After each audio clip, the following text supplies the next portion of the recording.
Okay, let's talk about Flash. Yes, I am going to talk to you about Flash, a long dead technology that was everywhere in the early 2000s.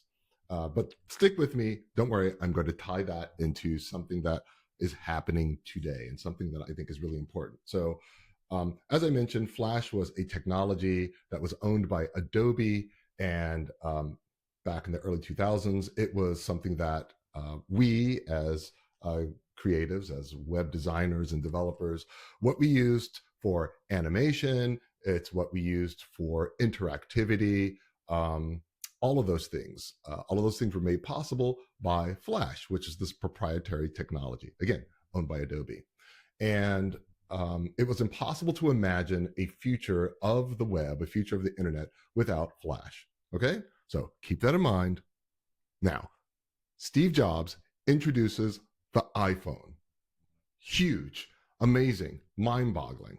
Introduces the iPhone, introduces iOS. It's incredible. It's an absolute game changer. You feel like you're seeing the future. And a lot of people forget this, but at the time, one of the questions that was asked over and over and over again, at least by us web designers and developers, was when is Flash coming to iOS? When is Flash going to come to the iPhone? It's crazy to think about it now, but it's true.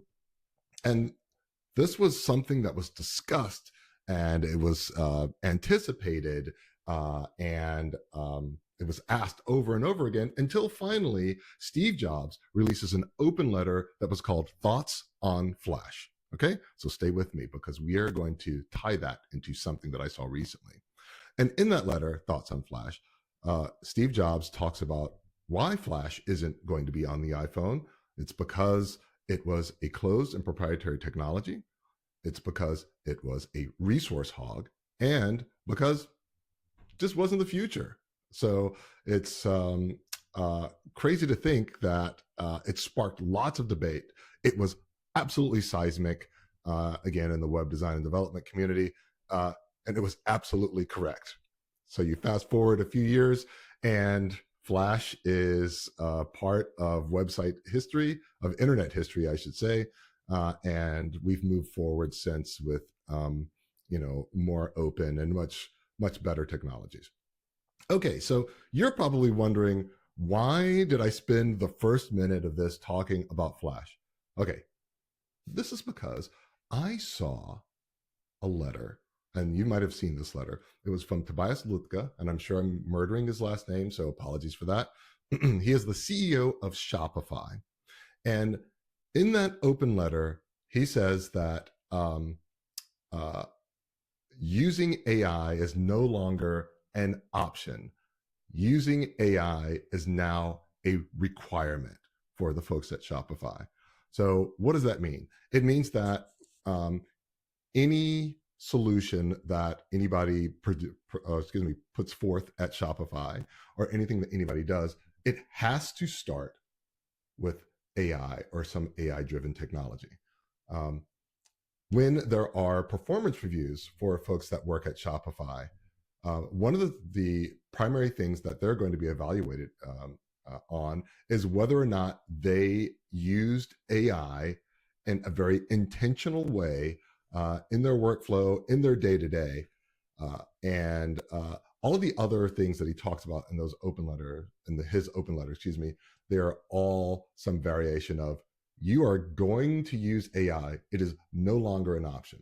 So you're probably thinking like, okay, that's where I see things going. That makes sense. But it was the last part of his open letter that really raised my eyebrows. And it says that if you are at Shopify and you want to hire someone, you want to say like, hey, there's a role that needs to be filled. We need to hire an actual human being. Now the rule at Shopify is you must first make a case as to why AI can't just do that job instead. So stop to think about that for just a moment and think about the implications of that. Um, it's saying that you have to prioritize AI as a solution even when it comes to bringing an actual human being in to do the job. I think that's fascinating, and I think that is where things have been headed. But it's the first time that I've seen it stated outright, and I think a lot of people are going to be watching to see what happens at Shopify, what happens to their corporate culture, um, asking all kinds of big questions. What does it mean to work?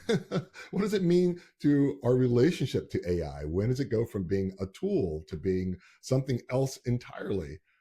It's absolutely fascinating. And again, I think that a lot of people, a lot of CEOs in particular, are going to have their eyes on this to see what happens. So who knows? See, I told you I was going to tie it to the thoughts on Flash because that letter from Tobias Lütke seemed just as seismic. At least it did to me. So we shall see what happens. I am very eager to see what happens. As a longtime creative, one of the things that I'm working on now is mapping AI first workflows to the creative process. And I know that there are all kinds of thoughts about that, but it really is here to stay, and I don't think that it's going anywhere. So one of the things that we do best as creatives is we adapt. So it's time to adapt.